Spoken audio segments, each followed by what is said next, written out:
Welcome to another episode of the 15 Minute a Day Cure. Today's topic, self-care mistakes to avoid. Hi, I'm Margot Staten of BeGoodToYourselfByMargot.com and welcome to my channel. Here, I teach you simple strategies to improve your quality of life. If you're new here, wonderful to have you. If you enjoy my content, don't forget to hit the subscribe button. Let's jump into today's lesson. Specifically, we're going to be covering 9 mistakes to avoid when practicing self-care. So self-care is something we all do daily. Even if you don't think you have some type of self-care practices, you do. Self-care is basically you taking care of yourself. It could be waking up in the morning and brushing your teeth, having a healthy breakfast, exercising, going out for a run. Maybe it could be some aspects of personal development. These are things that are wonderful, positive things that you do for yourself. The issue is not that we don't practice self-care. The issue is that we don't practice it enough. And sometimes we make mistakes with certain self-care routines that we should have. So we kind of just drop it, right? Because we encounter failure, or maybe it's not working, and we kind of just give up. So let's talk about 9 mistakes to sort of stay away from to make sure that you build good self-care practices. So number 1 is not having a routine. Like with everything else, if you build routines, you're more likely to stay consistent. So self-care is one of those things that you have to create a routine for. So for example, like I said, waking up in the morning, maybe having a wonderful breakfast, drinking a glass of water, maybe taking a little time for yourself before your kids or your partner wakes up in the morning, maybe going out for a run. Then throughout the day, you're at work. Part of self-care routines are things like making sure that you take your lunch break, making sure that you have a healthy lunch, not working at your desk, right? That's not a lunch break. You should also be taking just self-care breaks for me personally, again, I take breaks to exercise.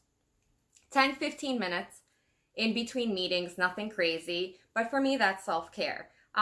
It's also maybe taking some quiet time for yourself, right? We have very, very busy lives. We are very, very stressed and overwhelmed and, typically experience a lot of anxiety. A good self-care practice to build into your routine is some downtime. What are you doing to decrease your anxiety?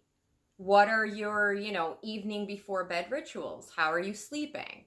The point is that you have to have a routine. Just like, the hope is that you have a great time management system where you sort of work out your day and what things you need to accomplish, step 1, 2, 3, from what time to what time. Self-care practices should be incorporated into your day-to-day to be effective and for you to feel better. Number 2, sleeping too much. Now, let me preface this by saying sleep is important. Good quality sleep is very, very important. Obviously, you recharge your batteries. It's good for your physical health, your mental health. It can help decrease your stress and anxiety. So sleep is fantastic. Sleep is a good self-care practice, but it becomes toxic when you sleep too much. So if you're taking too many naps throughout the day, oftentimes when working with clients, I notice that the naps are because they're kind of procrastinating, doing something that they're supposed to do that they don't want to. So you want to make sure that self-care routines and self-care in general, like anything else in life, is about balance. So you have to create a balance. You should be getting sleep, but you should not be oversleeping, right? And you should especially not be oversleeping to avoid doing things that you don't want to do. Number 3, putting self-care last on your to-do list. Again, I see this over and over and over again. We're prioritizing our jobs, we're prioritizing our families, our friends, and we're kind of like, I should do more for myself. I should self-care more, but I'll get to it when I get to it. The problem is you'll never get to it. So again, building routines requires you sort of planning out your day and planning out your week, right? Again, it should be incorporated into your time management system. And I have a video about time management. I'll leave a link down below. But you shouldn't be putting it last on your to-do list. What that means is you're putting yourself last. And you shouldn't be putting yourself last, right? You should be prioritizing yourself. It doesn't mean that you're not effective in taking care of your friends and your responsibilities and your families, your kids, whatever needs to be done. But at the same time, if you neglect yourself, your physical health suffers, your mental health suffers, and how good are you to all of these people, right? If you're anxious, if you are extremely stressed, how effective are you at your job? And you don't have to do a lot. These things don't take a lot of time, but you need to have effective self-care practices and prioritize and take care of yourself. Self-care should never, ever, ever go on the bottom of your to-do list because you're never going to get to it. Number 4 is overreaching with your self practices. So, oftentimes we watch a video or we read something somewhere and we're like, yes, I'm on board. I need to prioritize myself. I am important. And I love that. When a client or somebody realizes that they are important, right? That they're not a donkey, that they need to prioritize themselves. It's a wonderful thing. But sometimes they overdo it. So again, self-care practices are important, but you want to make sure you're also not doing too much. Again, I kind of use the word balance. It is about balance because you'll overconsume self-care, and what ends up happening is that you are not getting things that are also important done because you're too focused on yourself. That's also not a good thing. So just make sure that you're realistic. You're not jam-packing your day with self-care practices. The ones that you're picking are, effective, efficient, are good for you, make you feel good.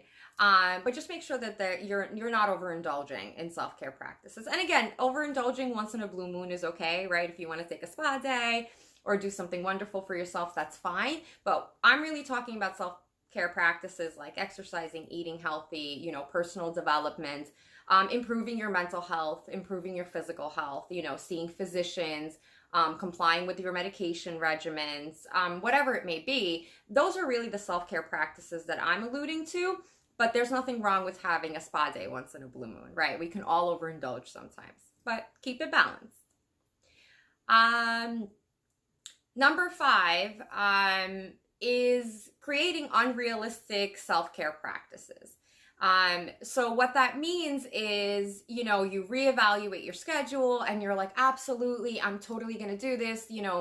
Let's say your self-care practice that you're trying to incorporate into your day is exercise.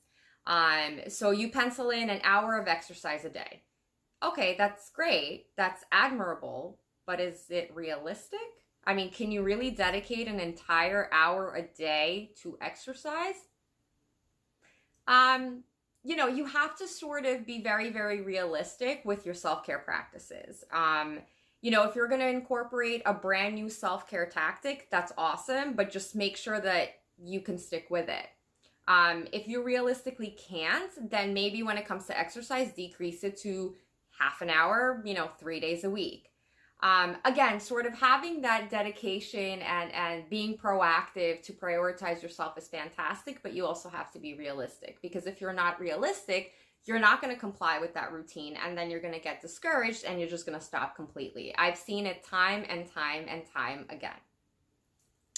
Okay, number 6, lack of consistency. Again, with any routine, consistency is key. A lot of people, think about yourselves, where, whoever makes New Year's resolutions, right? You make these New Year's resolutions, the New Year hits, maybe you do it for a week, maybe you don't do it at all. Maybe you do it for a month and a half and then you quit, right? Self-care requires consistency. It requires discipline. And quite frankly, it requires the proper self-care practices are actually hard work. It requires time to master it. Just like, think about it as any new skill that you acquire. Typically, you practice the new skill for quite some time before you master it. Well, self-care is the same thing.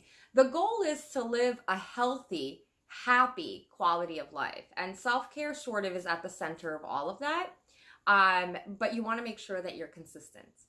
There are going to be self-care practices that maybe you don't want to do, but if they're beneficial for you, then you kind of have to stick with it. Number 7, toxic self-care. Yes, there are toxic self-care practices. A huge one, the most common one, is overspending.